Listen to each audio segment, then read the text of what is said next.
A segunda temporada de What If já está disponível no Disney Plus. Se você ainda está um pouquinho receoso ali de qual episódio vale a pena, se vale assistir essa segunda temporada ou não, fiquem tranquilos, eu fiz um ranking aqui para vocês do pior ao melhor da segunda temporada de What If. Vamos comigo que tem muita coisa pra gente falar, muita coisa. Tá bom? Vamos começar com um episódio mais fraco.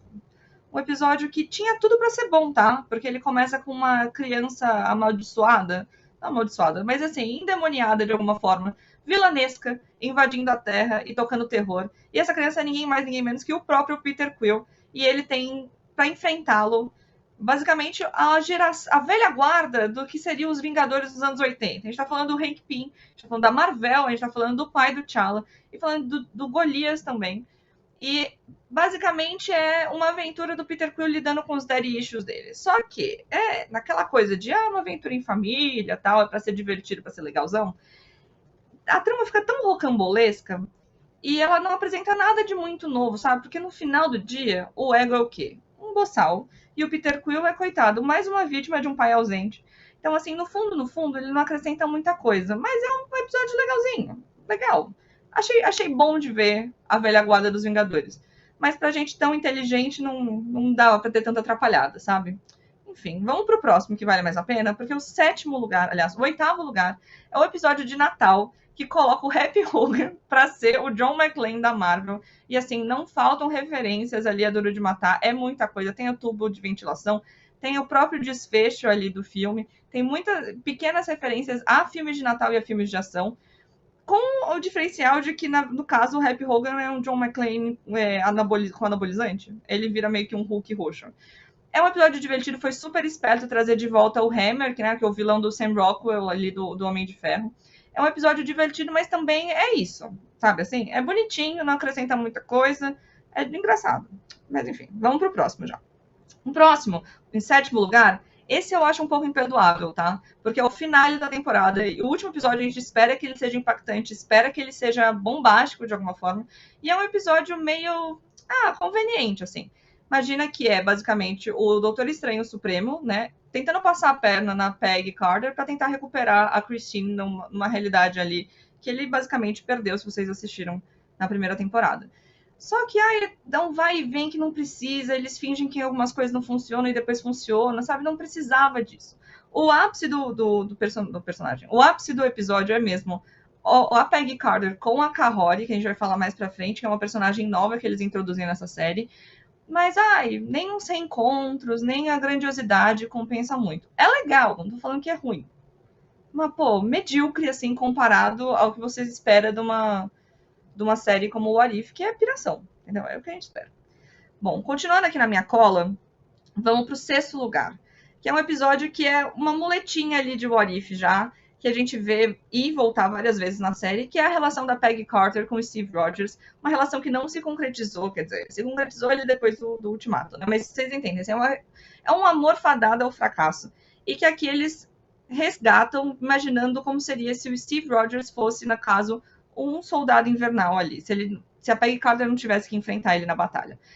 Isso por si só é legal. É sempre emocionante. Assim, eu vou negar que tem um romantismo ali, não vou negar.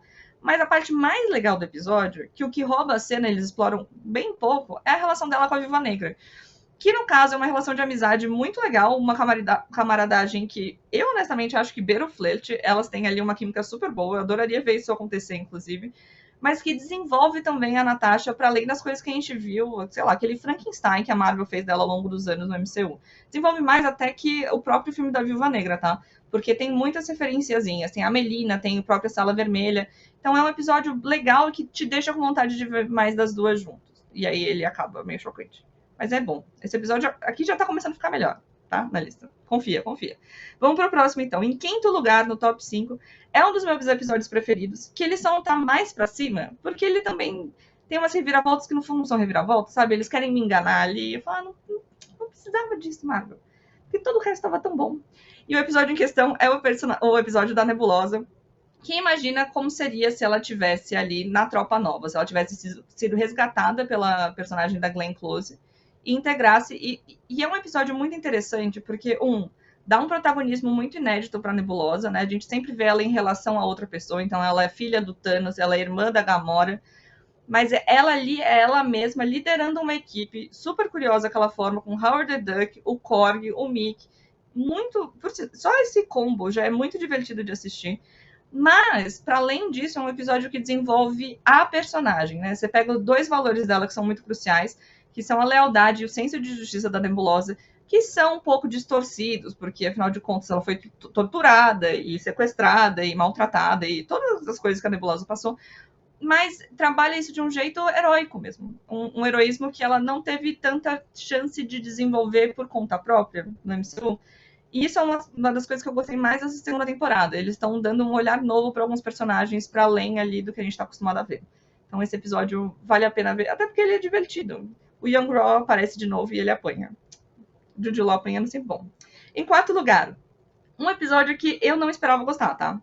Não esperava, porque eu cansei um pouco do Homem de Ferro, falei. Desculpa, pronto, falei. Mas é porque ele virou uma muleta, né? Todo mundo, o Homem de Ferro sacrificou. Sim, sacrificou. Vamos seguir em frente, vamos tentar construir uma coisa nova. Só que aí você coloca ele para conviver com o Grão-Mestre, e eles são basicamente duas faces de uma mesma moeda ali, em termos de arrogância, e funciona, entendeu? E funciona muito bem, é muito divertido de assistir. Imaginar o Tony Stark num ambiente como Sakaar, que é tipo um caos colorido, um caos de absurdos. E para além disso, o que eu acho mais legal é que esse é um episódio que explora bem as possibilidades da animação, né? Então, em vez de você reproduzir tintim por tintim a história do Thor Ragnarok, só com o Homem de Ferro no lugar dele, você pega e muda algumas coisas. Então, em vez de ser uma arena de gladiadores, você acompanha uma grande corrida que me lembrou até um pouco ali a Alita, assim, sabe? No sentido de grandiosidade, de até Super Mario Kart, aliás. Tipo, tem muitas coisinhas nesse sentido que são muito legais de assistir. Valoriza a animação, valoriza o meio em que eles estão contando essa história. Então, por isso que eu deixo aqui o meu quarto lugar. Vamos pro top 3 agora. Chegando agora no creme de la creme dessa lista. E esse episódio, imagina que ele começa com o Loki declamando Shakespeare. Eu não sei se eu preciso falar mais alguma coisa. É o Tom Hiddleston declamando Shakespeare, assim, com a caveirinha na mão. É bom demais. É um episódio que imagina se os Vingadores se formassem em 1602, então ali na época que o Shakespeare realmente estava produzindo as peças dele, só que você coloca cada um dos Vingadores para ser um correspondente a uma figura medieval. Então a Wanda vira o Merlin, o Thor vira um rei e o Nick Fury vira o Sir Nicholas Fury. O Happy Hogan é o líder da Guarda Real, que é formada pelas Jaquetas Amarelas. E o Steve Rogers é basicamente o Robin Hood, tá? E o bando de mercenários que ele comanda é o Bucky e o Paul Rudd, o Homem-Formiga. Então, assim, é um episódio super divertido, principalmente porque ele é uma piração que faz sentido. É uma coisa que eu não acho que eu seria capaz de pensar, mas que funciona muito bem, que, ressalta os personagens que você tem, mas principalmente é uma piração que você precisa no multiverso, entendeu? Quando você fala What If, a ideia da série é brincar, sim, com algumas pequenas mudanças, como seria o mundo, se algumas coisas tivessem desencaixado, mas principalmente explorar realidades que a gente jamais poderia imaginar. E essa é uma delas, e por isso que é tão legal, assim. É um episódio que vale a pena ver no geral, sabe? Se você assim, não vai ter nenhuma influência grande no MCU, não vai ter. Mas tudo bem, porque a ideia é essa, é você salientar o quão foda pode ser o multiverso. E esse episódio faz isso.